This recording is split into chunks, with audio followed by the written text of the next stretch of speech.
Hey, what's going on YouTube? Welcome back to the channel. If you're new here, my name's Dave. May the Schwartz be with you. Thanks for checking out my video today. If you like this video, be sure to like, comment, share, all that good stuff. And if you haven't subscribed yet, please consider doing that down below. That helps me out a ton. To my returning subscribers, welcome back. Real quick before we get started, let's do a wristwatch check for my guys out there. So I'm rocking the Belova Precisionist. This is in the black leather strap with the black dial. It's actually my next review that's coming up, so make sure you stay tuned. That'll be here in a few days. Today's video, I'm going to share with you a couple of ways you may not already know of how you can save some money when it comes to doing maintenance on your luxury vehicles. Let's get into it.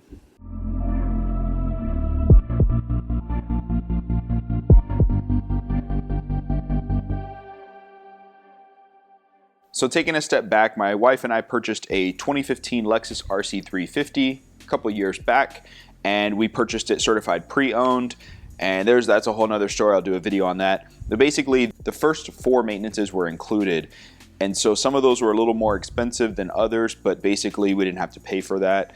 And so I was taking it to Lexus here in town and having them do all the maintenance. Now once that 4th one ended, the maintenance was obviously falling into our expense, and so I wanted to take a moment just to kind of share with you some tips that may help you save a little bit of money, because going to a Lexus dealership to have work done is pretty crazy when it comes to the labor and the cost overall. Now, as you saw in my other video, which I'll put a link up here, I got a quote on getting the front brake rotors and pads replaced, and we're looking at like $1,200.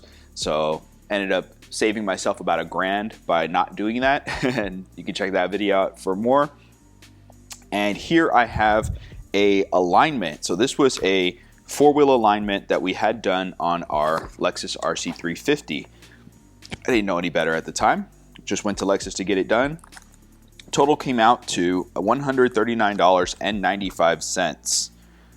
Now that was with taxes and everything. It actually said here that it should have been $234.95, and then it has less insurance, $95. Not sure what that's all about. That's kind of crazy. So in the town that I live in, the roads are jacked up, and so it needed another alignment. And just to kind of give you an idea to entertain you, August 6th of 2019 is when I went to Lexus. The other alignment was done on December 2nd. So was that 6 months? So I might have to get this car aligned twice a year, which is just crazy. But anyway, I ended up going to Toyota here in my town, and they were able to hook me up with an alignment, 4-wheel alignment on the Lexus, everything, total labor, parts, all that.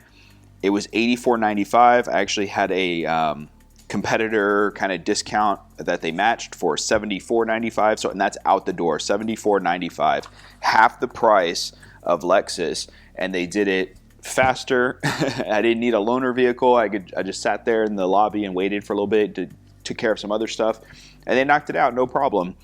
And so that kind of has me thinking, well, if this works for Toyota Lexus, it probably will work for other vehicles. So if you have an Acura, you can go to Honda. If you have an Infiniti, you can go to Nissan. Now, if you have an Audi, probably, yeah, you got to go to Audi. If you have a Mercedes, you're going to Mercedes. But I think BMW and Mini are the same. But again, I don't know that they have separate dealerships. So you're probably going to go to the same dealership, service shop for those both. Anyway, just wanted to let you know that you could definitely save some money by not going directly to the dealership. Now, some of this stuff you might do yourself if you really want to save money and do the oil change yourself. Yeah, sure, that sounds great. I also have a Volvo, and that maintenance is really expensive to go to Volvo. It's also very far from where I live, so it's not convenient at all, but it still has a warranty on it, so I'm not going to start doing my own stuff until that ends, at which point, yeah, that's when we'll go. I do have extended warranties on both cars that I own, and that's because we purchase them. We don't lease our vehicles, and so I like to have that extra peace of mind just in case if something major goes out, it's not falling on my shoulders, and that's a good peace of mind for me. Anyway, let me know. Do you have any tips, any tricks? Do you avoid the dealership at all cost? If you have a Lexus specifically, I'd like to just kind of hear about anything you've come across where you can save some money. I think doing your own cabin air filter is probably a good one, engine air filter, stuff like that. But other than that, that's the video I just wanted to share with you guys, kind of my experience on what the cost difference was between Lexus and Toyota just for a simple wheel alignment. Big difference? I hope this helps you guys out. Thanks for taking a moment to check out my channel. Hope to see you guys in the next one. Take care.